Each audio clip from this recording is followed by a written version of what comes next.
es que, a menos, o sea, tienes que tener mucho cuidado con lo que dices. Si te pasas de listo, enseguida te van a canear, ¿sabes? Sí. Entonces, en ese sentido, está bien.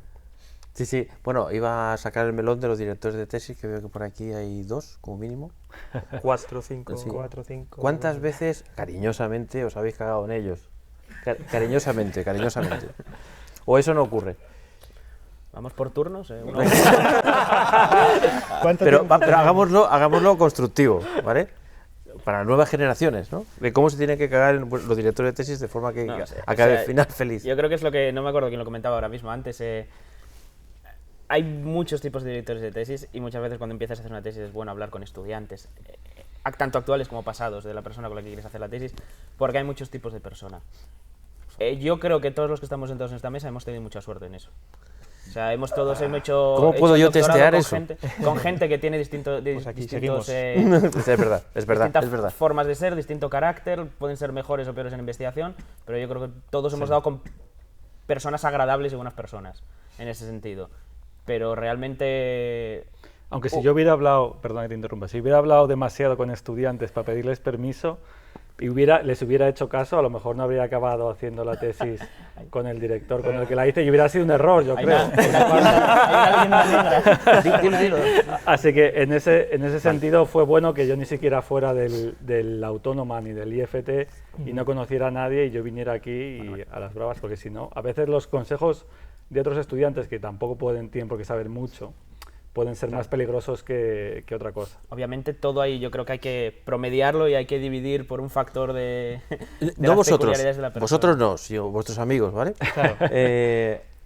¿Ha pasado alguna vez o sea, digamos, es significativo el número de veces en el que vuestro director de tesis no os ha ayudado en nada cuando habéis ido a consultar algo? De vuestros amigos, no vosotros. Eso, bueno, ocurre en algunos casos, pero eso, como dicen ellos, depende mucho de... O sea, hay directores de tesis de muchas naturalezas diferentes, ¿no? Entonces, por ejemplo, hay gente que te ayuda mucho, que hace contigo los cálculos de los papers que tú haces, por ejemplo, o sea, eso no tiene precio, ¿eh? Otros que te guían solamente, a lo mejor de manera más intelectual, pero tú eres el que tiene que hacerse los cálculos. Hay otros que no hacen ninguna de las dos cosas, y entonces eso es una putada, porque a lo mejor te tiran un hueso y si no, o sea, tienes que hacerlo tú todo, digamos. Y claro, eso... Vale, una cosa, perdóname que cambie de tema porque no nos queda mucho tiempo. Por petición popular, digamos, ¿no? ¿Vosotros os creéis lo que estáis diciendo? ¿Ahora o en las charlas? Así, ahora que no nos oye nadie. ¿Pero ahora o en las charlas? Ahora, pongamos ahora, va. Hombre, ahora sí. Ahora sí. Estamos aquí abriendo nuestros corazones. Como dijéramos lo contrario. Hostia, bueno, ahora no Pero yo te soy... refieres a la física, Claro, lo que sí. decimos en física, en nuestros papers y demás. Claro, Eso. evidentemente en las charlas. es lógico que haya Sí, 64 dimensiones. ¿Dónde está el hombre de las dimensiones? Yo creo que hay un doble factor, ¿no? Entre creerte que lo que estás haciendo es la teoría definitiva que lo va a explicar todo y luego también parte de marketing, porque tienes que saber venderlo. Y no es lo mismo publicar un paper y no venderlo que venderlo. Tiene distinto impacto, pero yo creo que también hay que ser honesto. Por ejemplo, yo creo que esto Miguel puede hablar mejor de ello, pero que él trabaja en teoría de cuerdas. Que él vende bien, digamos. Me quiero referir a lo contrario, que Miguel, por ejemplo, es honesto. Hay mucha gente que te vende que de teoría de cuerdas está todo perfecto, es lo último, es lo único que hay y se acabó. Mientras que hay mucho que investigar, no entendemos todo todavía. O sea, yo, por ejemplo, el tema de teoría de cuerdas, a mí, o sea, hace poco vi una entrevista con Saskin y el tío le preguntaron, le hicieron esta misma pregunta y el tío decía que... ¿Coffee Break? ¿Qué? ¿Coffee Break? ¿Coffee Break? ¿El programa de radio? No, era un youtuber, no, vale. No sé. Y el tío decía que posiblemente, que él no veía ninguna razón por la cual teoría de cuerdas tenga que ser la teoría consistente que describa el mundo real, que él no veía razón, pero que también pensaba que muchas de las cosas que hemos aprendido estudiando teoría de cuerdas van a ser relevantes para esa teoría, para el mundo real.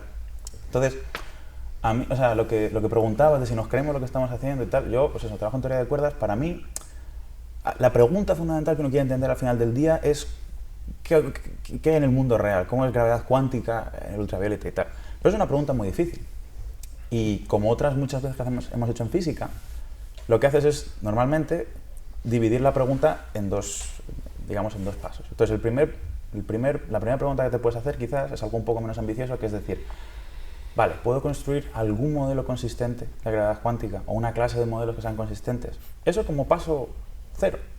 Y eso diría yo que teoría de cuerdas, digamos, es una respuesta a ese paso. Teoría de cuerdas es un modelo consistente de gravedad cuántica. ¿Es el del mundo real? Pues ni idea. Pero... ¿Te la crees? Sí, no, me creo que es un modelo consistente. Me creo que es una cosa consistente. Y es un poco como, por ejemplo, una cosa que me hacemos en física de siempre. Lo primero que estudiamos en cualquier problema es el oscilador armónico, ¿no? ¿Cuántos osciladores armónicos exactos hay en la naturaleza? No hay ninguno. Pero empezamos todos pues eso, con el muelle, luego el oscilador armónico cuántico, luego quantum field theory, una teoría cuántica de campos, miramos un campo libre, que es un montón de muelles acoplados, ¿no? Pues cuerdas a lo mejor es algo de ese rollo. Es el primer modelo, el más sencillo que podemos estudiar de una teoría cuántica de gravedad. Y resulta que es que en esta iteración del proceso de encontrar los osciladores armónicos, este caso es tan complicado que aún estamos entendiéndolo. Ahora que has hablado de, no sé si queréis decir algo, pero ahora que has hablado de Susskind, que para mí, en fin, o sea, soy un fanático de este hombre, me gusta mucho cómo piensa y cómo crea y todo, y sobre todo lo desastre que es cuando hace las clases, que se equivoca y tal, pero es muy romántico, no sé, me gusta mucho como investigador. Con esta intro se me ha olvidado lo que quería decir. Ah, sí, vale. Claro, a mí me da la sensación de que Susskind y seguramente muchos otros que yo no conozco dicen, bueno, yo voy a probar a hablar de espacio-tiempo como si fueran qubits, voy a hablar de la complejidad, voy a hacer lo que quiera, lo que me salga de tal, y voy a ser libre para si otros quieren coger mis ideas y calcular cosas, que lo hagan, ¿no? Y con esto, lo que os quiero preguntar es si a vosotros alguna vez os habéis dicho, si tuviera algo de tiempo, porque claro, estoy con este artículo o este paper, o estoy colaborando con no sé qué, pero si tuviera tiempo me gustaría quitar todo esto de lado y hacer lo que yo siempre he querido hacer, que es lo que tengáis particular. O sea, como crear a lo bestia, eso no nos... Pero yo creo que eso es lo que uno tendría que hacer. Exacto, eso es lo que... Y eso digo, si se está ocurriendo o no. Bueno, no siempre es posible. No siempre es posible, pero uno tiene que tender, yo creo, para que además la investigación sea exitosa. Bueno, porque para que... tú sí que parece que vas por ahí, ¿no? Un poco. Bueno, yo he intentado siempre quizás... yo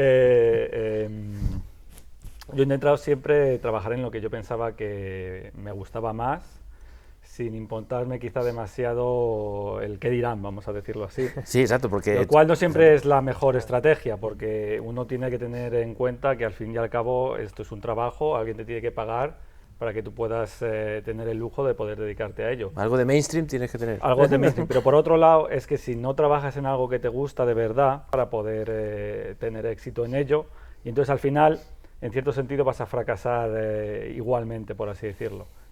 Esto no es blanco y negro, aquí hay una escala de grises y hay que hacer un compromiso.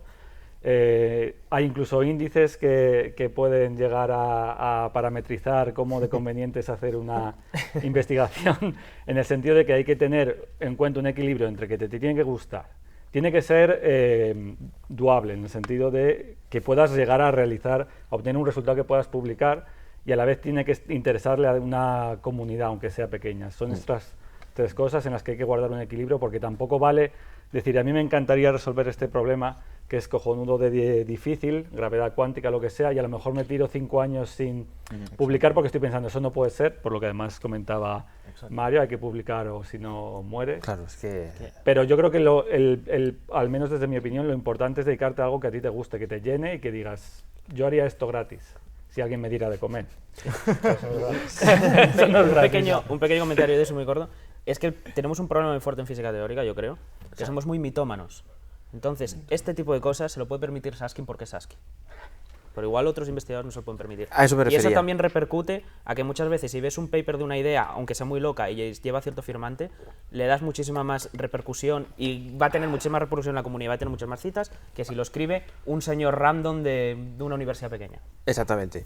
Y a eso me refería. Por eso digo, si a vosotros os ha surgido esa sensación de yo también quiero ser Susskind, entre comillas, pero no lo hago porque me van a meter palos por todos los lados. Hay una cosa también, yo creo que es un poco la dicotomía entre... Perdón, hablo del contexto de la creatividad, ¿eh? De decir, Sí. voy a hacer algo lo que me sale de las narices, durante un momento finito de tiempo. Sobre eso yo creo que hay una cosa que es la dicotomía entre, en cierto sentido, estudiar y producir, de alguna forma. O sea, para tú... Yo creo que hay una cosa, o sea, yo personalmente pienso que hay una cosa que es la creatividad, que es una cualidad